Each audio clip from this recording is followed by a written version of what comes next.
This video is brought to you by Ravenscraft Realty of Northeast Missouri. Get ready to move fields. Just right over there. Try to sneak down the highway real quick. So if you're coming by, I'm sorry if I block traffic. Good morning, May. You want to cut beans today? Well, I'll cut beans. You can stay here and be a good puppy. Okay, got the head. We got some sections replaced and got the head unhooked. We're gonna go set it off on the trailer. But so far, the only thing I don't like about this head is the head trailer that comes with it. I have done 42 acres so far today, and Dad was broke down again. Seems like I do a lot of the work anymore. And Justin is running the cart because Jaden has a wedding to go to this weekend. I wish a happy wedding to the bride and groom. Okay, now it's time to go to the bottom. Dad and I did some math one time. I know, surprising, I can do math. But anyways, like half of the acres that we farm are in some kind of a floodplain. Of course, that also includes, the stuff in Illinois and on the Missouri side of the Mississippi River. That's a lot of our acres. And then also smaller floodplains like the one we're gonna go cut right now. So this is the South River bottom. South River is right over there. And bottoms, like bottom fields in South River floodplain are 25 to 40 acres. They're not super big, but it's generally pretty good ground. Sometimes you have to actually get out of the seat and pick up sticks, branches and such that are in the field that were previously in trees that have now fell down. Oh well. That's a cool looking combine. If any of you farm next to a river that likes to meander and get out sometimes, you know what this means. The river, like the water, comes and is trying to find a faster way to get through to that side. So it's trying to eat away at the edge of the field, which is fine, except we're trying to farm this field. And it's created a gravel bar. I think we've lost another 10, 15 feet off of it just in this year. Such is life. And we also farm that little 6-ish acre field over there. And we have a crossing over there behind that fell down cottonwood tree, or not cottonwood, birch tree. And I'll have to go over and cut that at some point. So this is quite a contrast from the nice big fields that we were in last video. This isn't sketchy at all. I can't really video this too well since I gotta watch the side-to-side tilt of the head and the water and everything else, but crossing is about the best we can do. Sound like a X9 is gonna be much better than a 790. Well, this is what we got, so. As fate would have it, this little bottom field is right next to the bluff, and you know anything about bottom fields next to a bluff, they have seep water in them, hence this. The beans did not come up, so weeds came up in their place, and combine does not like to thrash very green weeds. My phone is roughly level now, so this is a pretty good incline that we're on, but luckily it's a pretty short slope, so the only erosion that's happening is right here, and that's because the county has a culvert there, and it has to go somewhere, so across us, or the people that own this, that's where it goes. The family that bought this from us has two little girls, and the one refers to my dad only as Farmer Mark, not just Mark, it's Farmer Mark. Of course, we're here a couple times a year, usually, to farm, so to a little kid, that would make pretty good sense. These beans in the creek bottom field got kind of tall, and they fell over, or lodged, as it's professionally referred to, and it works a lot better cutting them going to the north than it does to the south. So I've been kind of going on a loop-de-loop, trying to get the best angle to cut them. But we're about done with this farm, and we're going to move to the next. And we have a family event tonight, and I'm not going to miss that.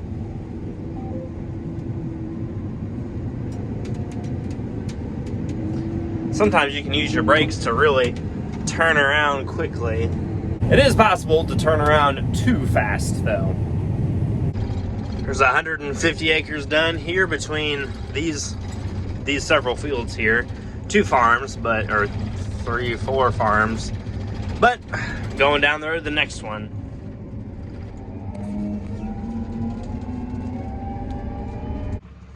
I guess we're done for today, at least.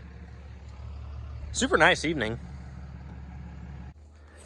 Well, this is back here kind of in an old farmyard. We farmed this place for a long time. Got a corn crib, a little government bin, a slightly larger bin, some hog houses, and then some kind of a little shed here. What's left of a tarp. Got an oil filter. No. Fuel treatment. Got some cool cans. That's neat. I'm gonna call up some women tonight. I have to find the rest of my phone first. It's time for some Sunday morning bean action.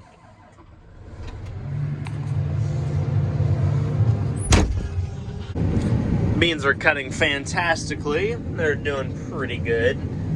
Dad's cutting over there. Justin's in the grain cart once more. I'll flip through my special screens here. A lot of green. That's pretty cool.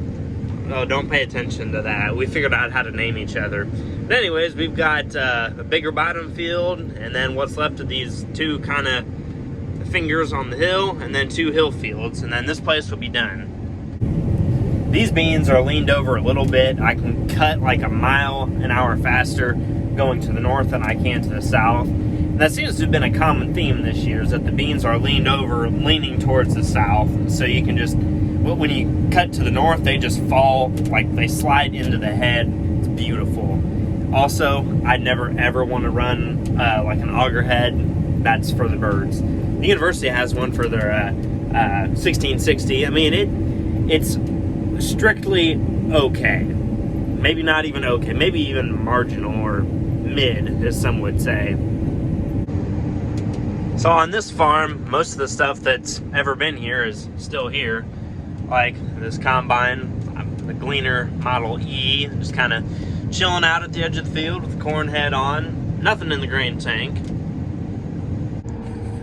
We're doing end rows here on the bigger bottom field. When I say big, it's like 35 acres, but it's big relative to the rest of the farm. I'm gonna unload on Justin and then go the rest of the way counterclockwise around this, and then by the time we get through doing that, we'll be able to start on the straight rows.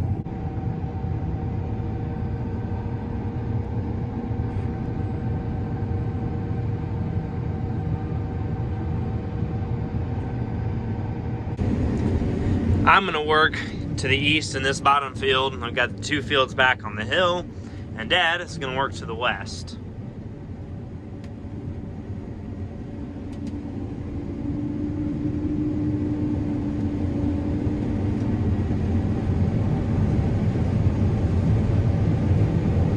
He's on the phone, probably talking to Grandpa. So this head's doing a pretty good job picking the beans up. You can see there's almost nothing left on the ground, which is what we want. Unloading on the go. I like to fill the front of the cart first, and then slide my way back to fill the back side of the cart, obviously. But there's a little bit of an art to it. Of course, there's an art to anything involving taking grain and moving it on the fly. But auto steer makes it relatively pretty hard to screw up. I mean, yes, I've screwed it up in the past, but only a couple of times, and I haven't told Dad or Grandpa about it. So don't you guys tell anyone. Justin's pretty good at running the grain cart. He's been running truck a lot this year just because of Jaden, or J-Dog, J-Diggity, whatever you'd like to call him. Jaden's been working with us pretty much full time. Justin said he was actually kind of happy to be back in a tractor. And he said, hey, can we use the RX in the grain cart? Can we use it? Please, please, please. And we had to for, well, the 510, there's a crack in the block. And it's been a side stricker for like 3 months, and they still don't have it together. So we've been using the 520 RX on the cart, and this is the one that's been tuned and fixed. I'll let your imagination determine what that means, but it's pretty good. But Justin says that he swears up and down that the 510 had more power. So, don't know. There is a lot of volunteer corn on this farm. Last year, the corn here blew over, is what happened. And it happened several different times. Earlier, like in August, some of it went down. And then later on in like October, the rest of it blew over. And that left a lot of corn in the seed bank. And now we're dealing with that. And Dad said he could still see physical ears from last year. And some of the volunteer corn plants have actually put an ear on. Well, it's not a problem for this combine to go through all that material, but you really need to slow down and let it do what it needs to do. Set the head down. Number 2 makes the head go down. Number 1 makes it go up. I don't know what number 3 does. This is auto steer. That's dump. That's turn the unload auger on. That's swing the auger out. Don't know what that one does. This is just the reel. Then here on the back, C, that adjusts the angle of the faceplate on the feeder house. And this A button right here, that one toggles the speed of the draper belt. I only concern myself with what I need to know. Here is a very big spot of volunteer corn. So we'll watch the power reading go all the way up, going through it. Maybe not all the way, but at least increase some. There it goes. While I'm over here, I want to show you guys something.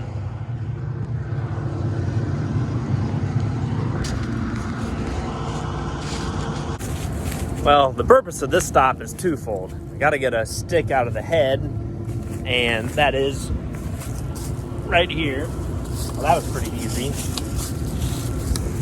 Throw it in the edge of the field, as one does. And of course, I'm gonna look at the old combine. I think every time I'm here doing something, I get out and look at this old combine and have appreciation for the new stuff.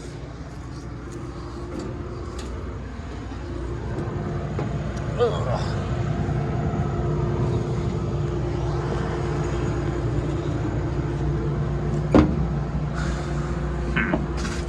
Very luxurious wooden seat. Cab in here leaves quite a bit to be desired, but you know, it's better than a corn picker or horses.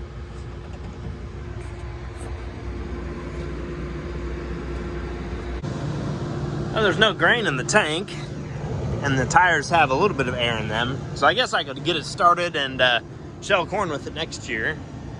Just leave the 790 parked for a little while. Now this gleaner is old enough that it says Gleaner Baldwin on it. That's pretty neat. And by gosh, it still has the wooden bearing-ish kind of things on it. Gas powered, still has some fuel in the sediment bowl.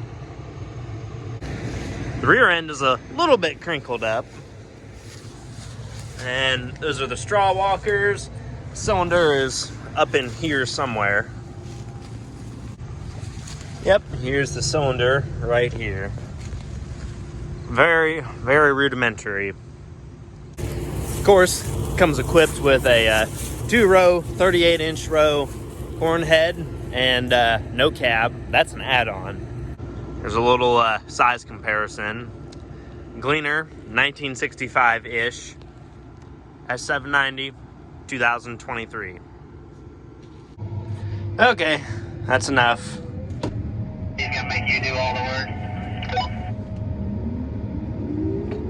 Yeah, it comes that way, right?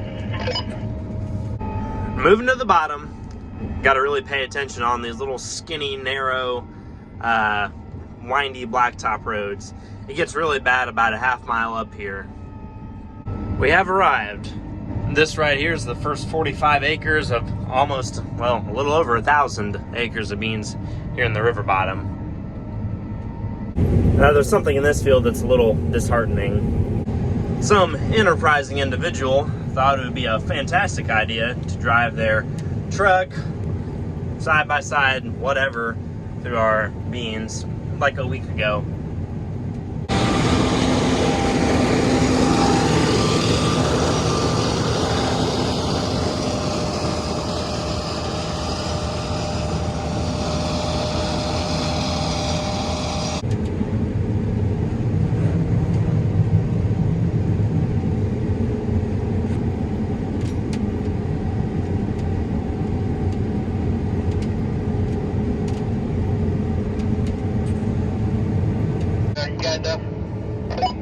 Dad says we're gonna park everything in that field because it's easier to get into to fuel up.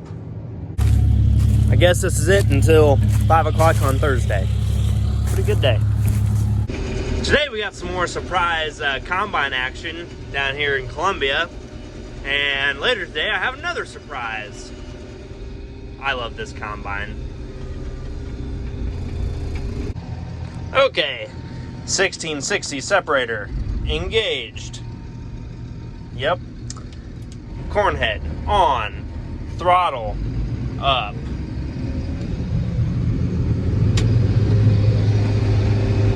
That didn't take very long. All I did was shell off a little bit of these rows here to allow the plot combine to actually gather the width or the length of the plot that it's supposed to.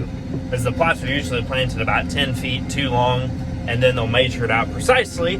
And then the rest of it is just quote-unquote bulk corn. My co-worker Wes is up there in an Almaco plot combine, and he's collecting data from these small plots in here. And see, there's 2, 4, and then 2 more rows, and I'm gonna combine that off with this 1660 for bulk. And there's a little bit in the tank. Shifting gears, still working for the university, now disking some ground that was in sod. We actually tried to farm it this spring, but didn't turn out very well. And I disked it once, the longest rows possible. Now I'm disking it with the way that the rest of the field rows go. Pulling a 24-foot International 496. Actually, this disc inspired me to buy my 496 disc. And the tractor is a Maxim 150. This thing rocks. I absolutely love it. So much better than the Farmalls that we've leased previously. And yeah, it's pretty cool. My only complaint is that it does not turn very short. Hydraulic up. You gotta kind of step on the brake to get it to turn around with some shortness. I should say stomp on the brake. You have to use the brakes to steer, which is what brakes were at the beginning, was for steering.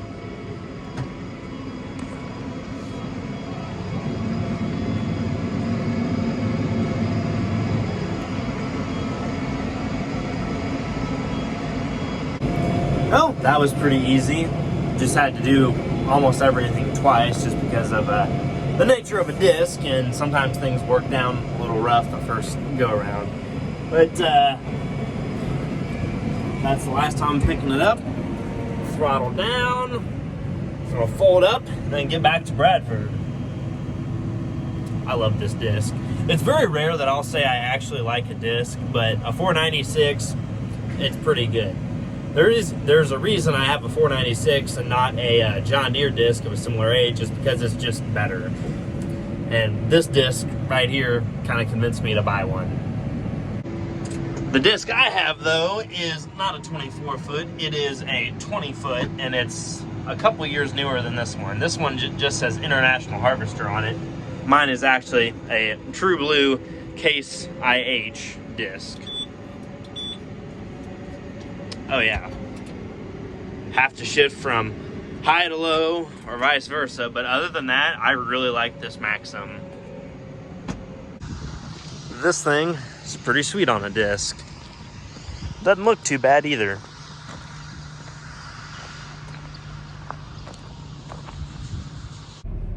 So actually I didn't end up videoing Ella and I's road trip yesterday, but we went to a place that had Ski Soda, the limited edition retro cans, and we also went to Jake and John Renner's house. Well, not their house, but their place of business, and I picked up a bunch of M&W Turbo stuff from Jake. I had arranged to buy it at Rantoul, and just finally found a chance to go and get it. Well, I also finally got some money from my beans. But I'll show you the turbo stuff here in a minute. Here it is. Got the manifold, fan shroud, fan, air piping, oil filter, all the good stuff.